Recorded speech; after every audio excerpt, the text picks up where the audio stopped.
Hello guys, मैं रुस्तम और आप देख रहे हैं नॉलेज लाइफ। दोस्तों, आज हम लोग कंटिन्यू क्लास कर रहे हैं और अभी पढ़ेंगे बिहार बोर्ड का क्लास 8 का हिंदी और 10th का नॉन हिंदी। ये किसला भाग 3 है। इसमें देखें लोग पेज नंबर 76 और चैप्टर नंबर 17 है। ये है खुशबू रचते हैं हाथ। चैप्टर का नाम क्या है? खुशबू रचते हैं हाथ। ये पाठ की कौन सी कविता है? तो कविता है। खुशबू रचते हाथ एक कविता है और इसके कवि है अरुण कमल। और इस कविता में अगरबत्ती बनाने वाले निर्धन श्रमिक मजदूरों की बात कही गई है। मुख्य रूप से उनके दिनचर्या को उजागर किया गया है। सबसे पहले हम पाठ के उद्देश्य को देखते हैं। यह कविता वंचित लोगों के समृद्ध अवदान की संवेदनशीलता को रेखांकित करती है। यानी कि जो लोग समाज से वंचित रह जाते हैं, जिनकी जरूरत की चीजें नहीं मिलती है, उनके जीवन को दिखाया गया है। महज समृद्धि के सौंदर्य की अभ्यास दृष्टि से अलग यह कविता उसके पीछे सकीर श्रम की गरिमा का उदाहरण करती है। जो लोग हमारे देश को सजाते हैं, हमारे देश को विकसित करते हैं, समृद्धि की ओर ले जाते हैं, सौंदर्यीकरण करते हैं, उन लोग की स्थिति क्या है, उन निर्धन श्रमिकों की स्थिति क्या है, इस कविता के माध्यम से आपको पता चलेगा।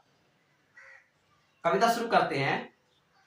कई गलियों के बीच, कई नालों के पार, कूड़े करकट के ढेरों के बाद बदबू से फटते जाते इस टोले के अंदर खुशबू रचते हैं हाथ, खुशबू रचते हैं हाथ। कवि कह रहे हैं शहर के सबसे अंत में कई गलियों को गुजर जाने के बाद कई नाले जहां बहते हैं, जहां पे शहर के कचरे फेंके जाते हैं, उन्हीं कचरों में मजदूर श्रमिक रचते हैं जो खुशबू रचते हैं, अर्थात मुल्क के लिए अगरबत्तियां बनाते हैं। उभरी नसों वाले हाथ, घिसे नाखूनों वाले हाथ, पीपल के पत्ते से नए नए हाथ, जूही की डाल से खुशबूदार हाथ, गंदे कटे पीटे हाथ, जख्म से फटे हुए हाथ, खुशबू रचते हैं हाथ, खुशबू रचते हैं हाथ। अर्थात उन गलियों में, उन काम करने वाले लोगों में उभरी नशे वाले हाथ है, यानी बूढ़े लोग भी है जिन्हें आराम के दिन होने चाहिए थे, वो काम करते हैं। उसमें ऐसे लोग भी है जिनका काम करते करते नाखून घिस चुका है, यानी दयनीय स्थिति है। पीपल के पत्ते से नए हाथ, यानी कि छोटे मासूम बच्चे जिनकी अभी पढ़ने की उम्र है, खेलने की उम्र है, मगर अपनी दयनीय स्थिति के कारण काम करने को मजबूर है। खूबसूरत लड़कियां, है ना, अच्छी अच्छी घर की औरतें जो काम नहीं करती है, मगर ये गरीब औरतें वहां पे काम कर रही हैं। कटे पीटे हाथ, जख्म से फटे हुए हाथ। कितने लोग उसमें कट चुके हैं, उनके हाथ कट चुके हैं, जख्मी हैं, फिर भी काम करने को मजबूर है, क्योंकि उनकी रोजी रोटी का सिर्फ वही साधन है। खुशबू रहते हैं हाथ, खुशबू रहते हैं हाथ। इस कविता का तीसरा पैराग्राफ है। यही इस गली में बनती है मुल्क की मशहूर अगरबत्तियां, इन्हीं गंदे मोहल्ले के लोग बनाते हैं केवड़ा, गुलाब, खस और रात रानी अगरबत्तियां।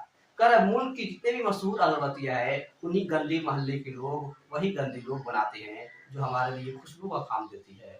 मगर वे लोग किस हालत में रहते हैं, इसका वर्णन किया गया है। केवड़ा, गुलाब, खस और अनेक प्रकार की रात रानी जैसे फूलों की अगरबत्तियां बनाते हैं। दुनिया की सारी गंदगी के बीच दुनिया की सारी खुशबू, यानी कि दुनिया की जितनी भी खुशबू आती है, कहाँ से आती है? जहाँ पे लोग बहुत ही खराब स्थिति में रहने के लिए मजबूर है, उनकी कोई बुनियादी सुविधाएं, शिक्षा, स्वास्थ्य, घर, कपड़ा नहीं मिल पाता है। खुशबू रहते हैं हाथ, खुशबू रहते हैं हाथ, खुशबू रहते हैं हाथ। यानी कि ये लोग हमेशा देश के लिए, अपने देश की सजावट के लिए, समृद्धि के लिए अपने आप को लगा देते हैं, परंतु उनको देखने वाला कोई नहीं है। ये कविता लिखी है अरुण कंवल। दोस्तों, ये वीडियो आपको कैसा लगा कमेंट सेक्शन में जरूर बताएं और वीडियो पाने के लिए हमारे चैनल को सब्सक्राइब करें और अपने दोस्तों में शेयर करें। तब तक के लिए शुक्रिया।